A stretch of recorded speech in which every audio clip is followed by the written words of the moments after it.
Hello everyone welcome to my channel. आज पनि म तपाईहरुको लागि एउटा नयाँ भिडियो लिएर आएको छु। आजको यस भिडियोमा म तपाईहरुलाई 2018 सालमा आउन लागेको दोस्रो आईपीओ को बारेमा जानकारी गराउनेछु। 2018 सालको दोस्रो आईपीओ आउने फिक्स भइसकेको छ। 2018 साल वैशाख 5 गते नेपाल धितोपत्र बोर्डले मध्य भोटेकोशी जलविद्युत कम्पनीलाई आईपीओ निष्कासनको लागि अनुमति दिएको छ।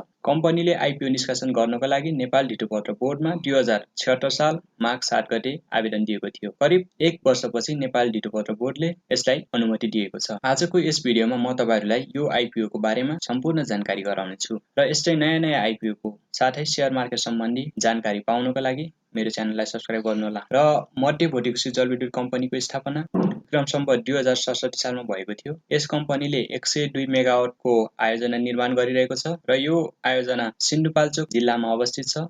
यस कम्पनीले नेपाल विद्युत प्राधिकरणसँग पर्चेस पावर एग्रिमेन्ट पनि साइन गरिसकेको छ। यस परियोजनाको प्रति मेगावाट लागत 16 करोड 70 लाख हो। यो कम्पनी चिलिमे हाइड्रो पावर कम्पनीको सहायक कम्पनी हो र यो कम्पनीको शेयर होल्डिङको कुरा गर्दाखेरि 51% संस्थागत लगानीकर्ताहरूको लगानी रहनेछ भने बाँकी 49% सर्वसाधारणको रहनेछ। यस कम्पनीको अधिकृत पुँजी अर्थात् अथराइज क्यापिटल चाहिँ 6 अर्ब 21 करोड रहेको छ र यो कम्पनीको जारी पुँजी पनि 6 अर्ब नै रहेको छ। कम्पनीले यो भन्दा पहिला पनि आईपीओ जारी गरिसकेको थियो र त्यो बेला सञ्चय कोषको कर्मचारी, संस्थापक, शेयरधानी, संस्थाको कर्मचारीको लागि मात्र आईपीओ निष्कासन गरेको थियो। अब दोस्रो चरणमा कम्पनीले सर्वसाधारण र स्थानीय बासिन्दाकोहरुमा आईपीओ जारी गर्नेछ। कम्पनीले दोस्रो चरणमा 1 करोड 50 लाख आईपीओ जारी गर्दैछ, जसमध्ये 60 लाख स्थानीय बासिन्दाहरूको लागि जारी गरिएको छ भने बाँकी रहेको 90 लाख किता चाहिँ सर्वसाधारणको लागि छुट्याइएको छ। र यो कम्पनीको आईपीओ चाहिँ बेसिकली दुईटा